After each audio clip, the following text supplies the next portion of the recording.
1 de julio. El vuelo 674 de Aerolíneas Argentinas está a punto de aterrizar en el aeropuerto de Bariloche. Es una noche tranquila, solo 2 aviones en el radar, el vuelo 674 y un jet militar distante. De repente aparece una tercera nave, un ovni tan perturbador que cambió la vida de este piloto, como le dice a Encuentros en su primera entrevista fuera de Argentina. Y nuestra preocupación empezó cuando vimos la luz. Consultamos a la torre y dijeron que no sabían de ninguna otra nave en el área. La torre preguntó si Polanco estaba viendo la aeronave militar, pero Polanco insistió en que había una tercera nave sobre su jet.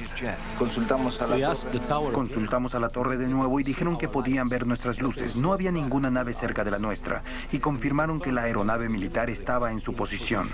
Nosotros nos estábamos aproximando al aeropuerto de Bariloche. El comandante de la Fuerza Aérea Argentina, Rubén Sipusak, era el otro piloto identificado en vuelo esa noche. A 38 millas fuera del aeropuerto, ajusté mi radio a la misma frecuencia que el de la torre de control. Podíamos oír la conversación entre la torre de control y el piloto de un avión de Aerolíneas Argentinas, quien le preguntaba al controlador si había otro vuelo en el área. El controlador contestó que no había otra nave en los alrededores. La primera impresión es de un choqueo. La primera impresión fue de sorpresa por parte de los pasajeros. Las luces del objeto estaban bien definidas. Tenía una luz anaranjada en la parte superior, luces verdes a los lados y la parte sólida del objeto era oscura. Horrorizados, los pasajeros se asomaban a las ventanas y veían que el ovni se acercaba peligrosamente al ala del avión. Estaba asomada a la ventana y veía luces azules y anaranjadas que pasaban muy rápido y muy cerca del avión. Nuevamente, le dice el piloto de Aerolíneas Argentinas que algo estaba volando al lado de él. El controlador decía que era imposible, que no veía nada. La torre de control nos llamó para preguntarnos si no veíamos algo. Estábamos a 6.000 pies de altitud cuando escuchamos la comunicación. Le dijimos al controlador que no podíamos ver nada. Después de eso, el piloto de Aerolíneas Argentinas dijo que las luces del aeropuerto se habían apagado. Le dije a la torre de control que no podíamos generar más electricidad y que debían decirle al avión que iniciara una maniobra de escape porque ni siquiera podíamos mantener las luces de Se emergencia. cortó la luz. Mi esposo y yo salimos por cigarrillos. Cuando salimos, vimos que todo estaba a oscuras. No había nadie afuera, ni siquiera autos en las calles. María y Silverio Cabral estaban entre los cientos de habitantes de Bariloche que dijeron haber visto el ovni. Estaba conduciendo mi auto cuando mi marido me dijo asustado que había algo sobre nosotros.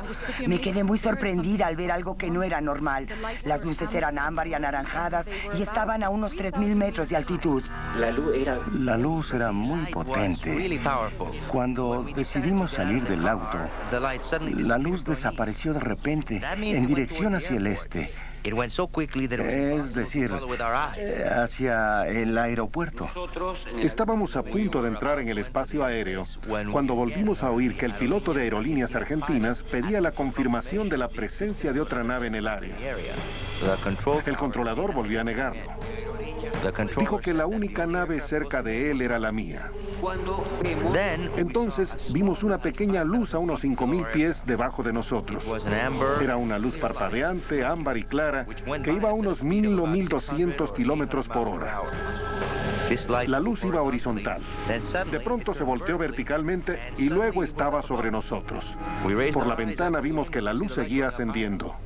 Le pido que le comunique a la torre. La torre de control no lo confirmó, pero los militares confirmaron que podían ver la luz porque estaban viendo nuestro avión desde otra posición. Las luces de la pista del aeropuerto se habían apagado. Iniciamos nuestra maniobra de escape y me di cuenta de que la tripulación se estaba poniendo nerviosa. La gente estaba muy nerviosa. No sabían lo que estaba sucediendo.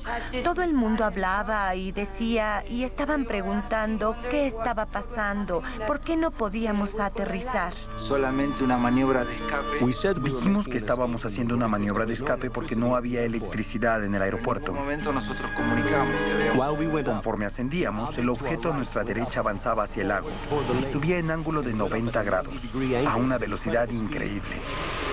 Esperamos nuestro turno en el lago. De pronto ya no vimos nada. Empezamos a ver hacia el horizonte y solo vimos una luz frente a nosotros. parada a unos 46 kilómetros.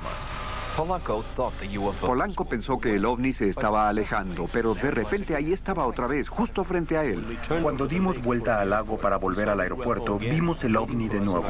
Nos estaba esperando. Cuando terminamos nuestra vuelta al aeropuerto, el ovni desapareció por abajo. En cuanto el ovni desapareció, las luces se encendieron. Polanco aterrizó y de inmediato elaboró un informe oficial. El miedo se convirtió en frustración cuando el piloto quiso dar seguimiento al asunto con investigadores del aeropuerto. El director del aeropuerto me pidió un informe de lo que había sucedido. Tenía que llevarlo a las autoridades. Le dimos el informe a las autoridades del aeropuerto, pero hasta ahora no he recibido respuesta. Con la investigación civil detenida, Polanco acudió a los militares.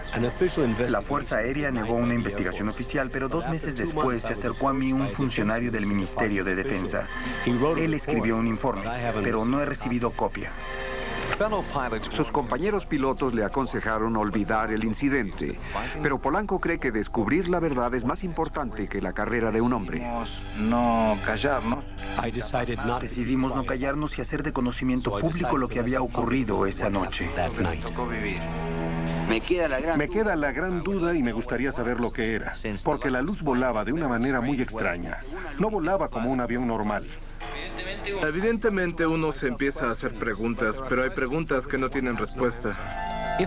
Si hay respuestas, Polanco dice que debe encontrarlas porque cree que hay algo ahí, un ovni bajo control inteligente. Lo que siempre me pregunto es cómo podían saber las maniobras que iba a realizar y si sabían lo que estaba pensando. Me dio la impresión de que el objeto podía percibir lo que estaba pensando.